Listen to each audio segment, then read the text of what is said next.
Hello everyone. Look, when you come to the mystery of Christmas, to Christmas Day, everything is white. The white, pure white of celebration. There's a white candle too. This is when the baby was born. The one who we've been waiting for.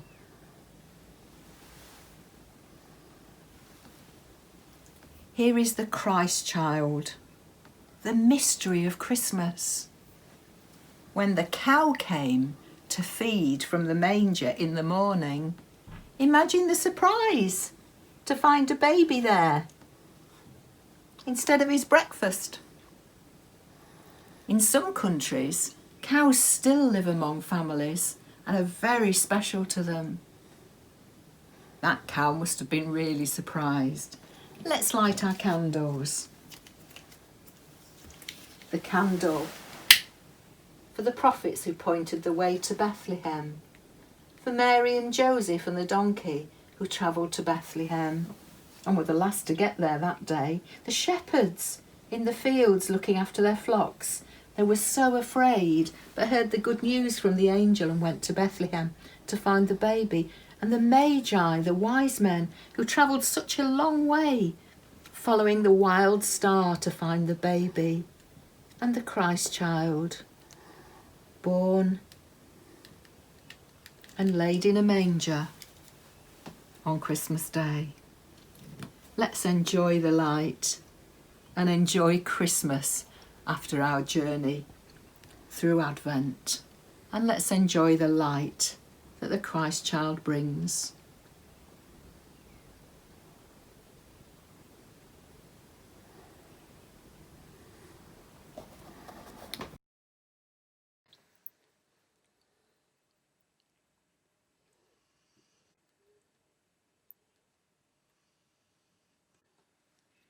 In the west, the sky was bright with stars as a young woman stayed up late, baking bread. As she waited for the dough to rise, she went to the door and combed her hair, singing a song about the moonlight. Suddenly she stopped. Far away in the east there was a new star, brighter than all the rest. It was so bright that it bathed the woman's kitchen in starshine. The beams from the star shone right onto the dough. The woman stared in disbelief. The dough was rising, as if filled with starlight. She was afraid to touch it at first, but it was quite firm and ready to be baked, so she cooked it in the oven. As soon as it is ready, she said to herself, I shall take the star bread and travel east. I must find where the great light is coming from. Way down in the south, where countries are hotter, another woman sat up late at night rocking her child. He was cutting a tooth and could not sleep. His mother hummed to him and loved him with words that no one else could understand. Shall Mama get you the moon, sweet baby? She crooned, taking her child out into the night to find a breeze. I could cut you a slice like a piece of mango to cool your poor mouth.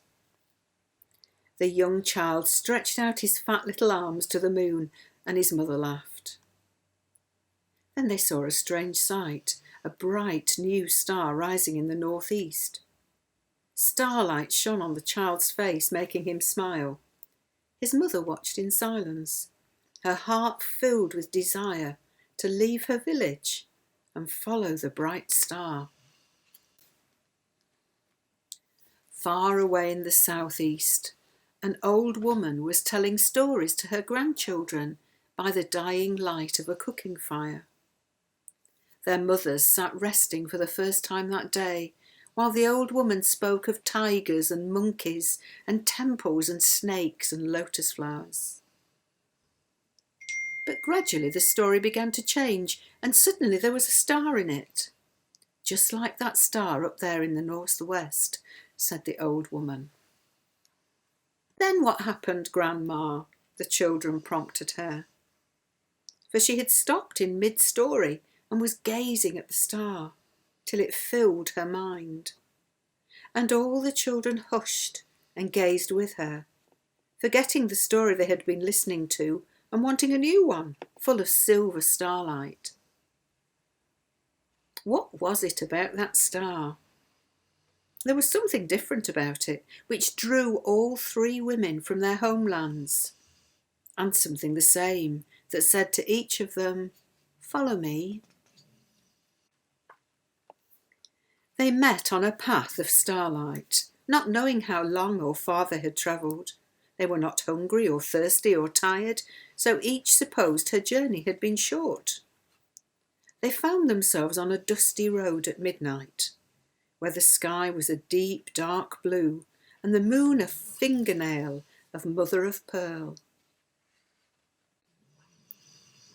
Each woman looked towards her own bright star, which seemed to stand still over a huddle of houses.